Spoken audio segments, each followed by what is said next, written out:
नमस्कार, सत्यहिंदी.com में आपका स्वागत है। मैं हूं मुकेश कुमार। दोस्तों, असम में विधानसभा चुनाव के लिए अंतिम राउंड की तीसरे राउंड के लिए मतदान होने जा रहा है। 40 सीटों के लिए मतदान होने जा रहा है। आपको पता ही है कि असम विधानसभा में 126 सीटें हैं। पहले दौर में 47 सीटों के लिए मतदान हुआ था, उसके अगले दौर में 39 सीटों के लिए मतदान हुआ था और अब बाकी बची 40 सीटों के लिए मतदान होने जा रहा है। ये 40 सीटों का मतदान असम की विधानसभा का भविष्य तय करने में महत्वपूर्ण भूमिका अदा करने जा रहा है, क्योंकि इस दौर के चुनाव से तय होगा, बल्कि काफी हद तक तय होगा कि बीजेपी एक बार फिर से सत्ता पर काबिज होती है कि नहीं। चूंकि एक महागठबंधन बन गया है जो कि 2016 में नहीं था। कांग्रेस और एआईयूडीएफ खास तौर पर साथ आ गए हैं और उनके साथ बोडोलैंड पीपुल्स फ्रंट भी आ गया है। तो इस वजह से ये महागठबंधन एक कड़ी चुनौती देने की स्थिति में है और बीजेपी की हालत इस दौर के चुनाव में बहुत ही पतली मानी जा रही है। मैं आपको बता दूं कि 2016 के चुनाव में बीजेपी ने इन 40 में से 11 सीटें जीती थी। 4 सीटें उसके सहयोगी दल एजीपी ने जीती थी और बोडोलैंड पीपुल्स फ्रंट, जो कि उस समय बीजेपी के साथ था, उसके गठबंधन का हिस्सा था, उसने इस दौर की 8 सीटें जीती थी। हालांकि कुल उसकी 12 सीटें थी, लेकिन 8 इस दौर की थी और 4 पिछले दौर की थी। तो ये कुल मिलाकर अगर इनकी संख्या देखें तो 40 में से 23 सीटें बीजेपी और उसके सहयोगी दलों ने पिछले चुनाव में जीती थी। और अगर दूसरी तरफ देखें, कांग्रेस ने इस दौर में 11 सीटें जीती थी। इन 40 सीटों में से 11 सीटें जीती थी और एआईयूडीएफ को 6 सीटें मिली थी। तो अगर आप इन दोनों को मिला लें तो 17 सीटें एआईयूडीएफ और कांग्रेस के खाते में गई थी और 23 सीटें गई थी बीजेपी और उसके सहयोगी दलों के खाते में। अब ये माना जा रहा है कि कांग्रेस और एआईयूडीएफ का गठबंधन इतना जबरदस्त है, खासतौर से इस इलाके की डेमोग्राफी को अगर नजर में रखा जाए तो, क्योंकि यहाँ पर अल्पसंख्यक समुदाय के मतदाताओं की तादाद बहुत ज्यादा है और पिछली बार वोटों का विभाजन जबरदस्त तरीके से हुआ था।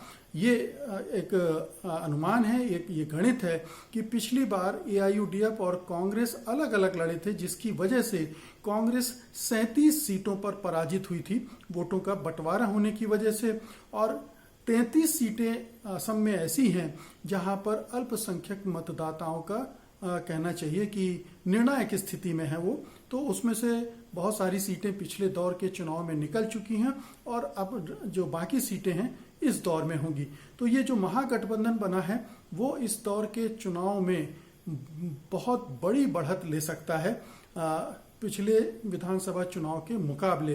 तो बीजेपी के सामने चुनौती तो ये है ही कि कैसे वो अपनी पुरानी सीटों को बरकरार रख पाएगी, क्योंकि ये बड़ा असंभव सा दिख रहा है। एक तो बोडो पीपुल्स फ्रंट को भी उसने छोड़ दिया है, वो उससे अलग होकर महागठबंधन का हिस्सा बन गया है और उसका काफी प्रभाव कोकराझार या बोडोलैंड टेरिटोरियल एरिया जो है, रीजन जो है, वहां पर है। तो बीपीएफ के उधर जाने की वजह से भी पलड़ा महागठबंधन का भारी हो गया है। हालांकि आपको ये जानकारी होगी ही कि तामुलपुर सीट में जो बीपीएफ का कैंडिडेट था उसको बीजेपी ने तोड़ लिया है, खरीद लिया है, धमका लिया। जो भी हुआ है वो बीपीएफ का कैंडिडेट अब जाकर बीजेपी से मिल गया है। इसलिए ये जो 8वीं सीट है ये अब माना जा रहा है कि अब बीपीएफ के हाथ से निकल चुकी है। हालांकि अभी मतदान होना है, फिर मतदान के बाद मतगणना तक क्या क्या खेल होंगे हमें नहीं पता है, लेकिन ये फिलहाल स्थिति है कि एक सीट पर अब बीजेपी ने ये गलत तरीके से, कहना चाहिए अलोकतांत्रिक तरीके से, अपने कब्जे में कर ली है। तो बाकी 7 सीटें जो हैं वो बीपीएफ ले पाती है नहीं ले पाती है, ये इस दौर के चुनाव में देखना पड़ेगा। लेकिन असली बात यह है कि महागठबंधन के लिए यह भारी मौका है जब वो सत्ता पर अपनी दावेदारी को मजबूत कर सकता है। इस दौर के पिछले दौर के चुनाव में भी उसका हिस्सा ज्यादा रहना है ये माना जाता है, और अगर इस दौर के चुनाव में भी वो ये आंकड़ा उलट दे यानी बीजेपी को समेट दे 10-11 सीटों तक, तो उसकी सत्ता पर दावेदारी बहुत मजबूत बन सकती है। और ऐसा लग रहा है कि वो ऐसा कर पाने में सक्षम होगी, क्योंकि बहुत सारी सीटों पर अब देखिए, सरबोग से बीजेपी के जो प्रदेश अध्यक्ष थे रंजीत दास, वो चुनाव जीते थे, लेकिन इस बार वो वहाँ से हट गए हैं और पटासार कुछ ही चले गए हैं, वहाँ से चुनाव लड़ रहे हैं और वहाँ भी उनकी स्थिति बहुत मजबूत नहीं है। सरभोग में सीपीएम के कैंडिडेट की स्थिति मजबूत है और ये माना जा रहा है कि वो चुनाव महागठबंधन जीत लेगा। एआईयूडीएफ और कांग्रेस के सहयोग से सीपीएम ये सीट निकाल लेगी। तो एक सीट का खोने का खतरा यहाँ है। बरपेटा में भी मुकाबला तगड़ा है और ऐसी कई सीटें ऐसी हैं जहाँ पर एजीपी और बीजेपी पिछली बार विजय हुए थे, लेकिन इस बार उनका जीतना संदिग्ध हो गया है। तो ये एक कहना चाहिए कि ये इस दौर के जो मतदान है वो जो पूरे सत्ता का खेल है, दिसपुर का खेल है, वो पूरा उलट सकता है।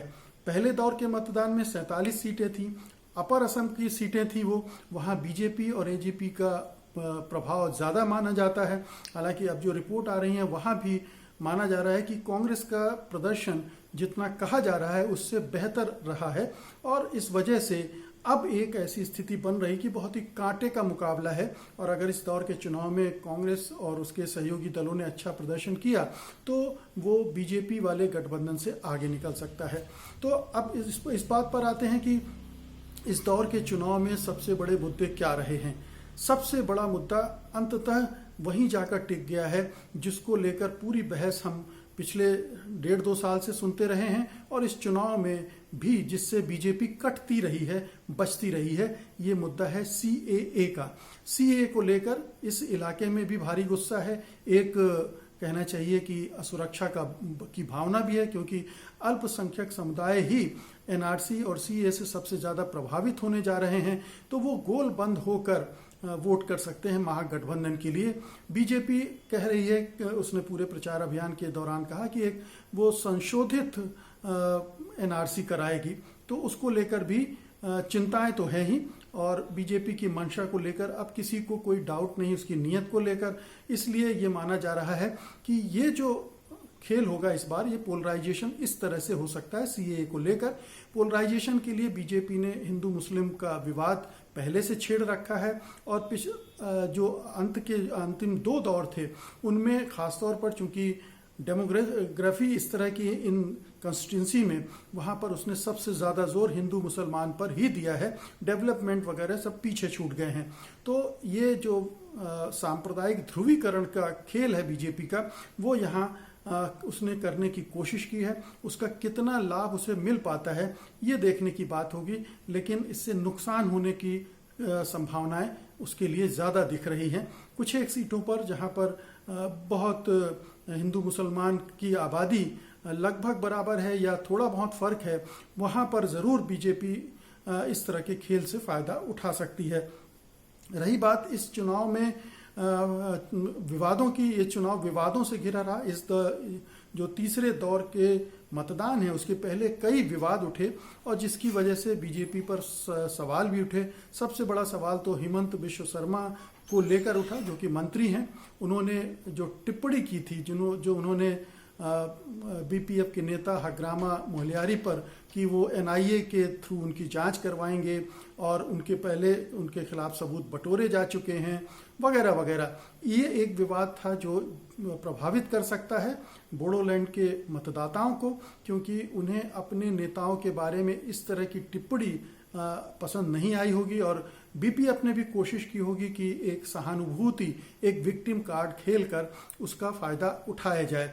और दूसरी तरफ हमने देखा कि कैसे पीयूष हजारिका, जो कि बीजेपी की सरकार में मंत्री भी हैं, उनकी पत्नी ने एक टिप्पणी की थी कि जो सीए के साथ नहीं रहेगा उसको असम तो क्या देश से भी बाहर खदेड़ दिया जाएगा।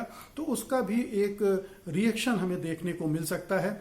ये 2 विवाद बहुत बड़े पैमाने पर उभरे थे। एक ईवीएम को लेकर भी विवाद उठा था कि ईवीएम मशीनें बीजेपी नेता की गाड़ी में मिली थी, कृष्णेंदु पाल जो है उनकी गाड़ी में मिली थी। तो ये एक जो 3-4 विवाद उठे हैं और उससे जो बीजेपी की मंशा पर सवाल उठे हैं, बीजेपी के चुनाव का दुरुपयोग करने, चुनाव मशीनरी का दुरुपयोग करने की बात उठी है। और जिस तरह से इलेक्शन कमीशन ने हेमंत बिश्व शर्मा पर जो बैन लगाया था 48 घंटे का, उसको आधा कर दिया, उनके खिलाफ कोई कार्रवाई नहीं की। और तामुलपुर जो विधानसभा सीट है जहां पर बीपीएफ के कैंडिडेट ने दल बदल किया है, उसको भी एक तरह से हल्के में लिया, नज़रअंदाज कर दिया। तो उसको लेकर भी मतदाताओं में रोष है और उसका भी असर पड़ सकता है। तो ये हमें देखना पड़ेगा कि किस तरह से इस दौर के चुनाव में मतदाता वोट करते हैं, क्योंकि एक पैटर्न रहा है। आप देखिए कि पहले दौर के मतदान में 80% मतदाताओं ने वोट डाले, दूसरे दौर में वो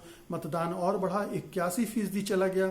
और ये माना जा रहा है कि इस दौर में मतदान का प्रतिशत और भी बढ़ सकता है, क्योंकि इस बार जो अल्पसंख्यक मतदाताओं पर जो तलवार लटकी हुई है सीएए एनआरसी की, उसकी वजह से वो ज़्यादा पैमाने पर एकत्रित होकर वोट डाल सकते हैं। तो ये 84, 85, 86% तक मतदान जा सकता है। असम में एक परंपरा रही, एक ट्रेंड रहा है 80% के आसपास का मतदान का, तो उससे कम तो होना ही नहीं है। अगर बड़े पैमाने पर मतदान होता है तो वो भी हमें एक संकेत देगा कि मतदाता आखिरकार क्या चाहते हैं, किस तरफ जा रहे हैं। और बड़े ज़्यादा मतदान होने का मतलब यही होगा कि बीजेपी और एजीपी के खिलाफ वातावरण पहले से है, इन इलाकों में है ही। ये इलाके पहले भी कांग्रेस के गढ़ रहे हैं और एआईयूडीएफ के आने और साथ मिलने के बाद वो जो पकड़ है वो मजबूत हुई है। तो अब हमारी नज़र रहेगी कि मतदान किस तरह से, कितने पैमाने पर होता है और उससे क्या संकेत निकलते हैं। फिलहाल आज के लिए इतना ही। उम्मीद है कि आपको आज का वीडियो पसंद आएगा, आप इसे लाइक करेंगे और बड़े पैमाने पर शेयर भी करेंगे। अब मुझे अनुमति दीजिए। नमस्कार। सत्य हिंदी का ऐप डाउनलोड करें गूगल प्ले स्टोर पर।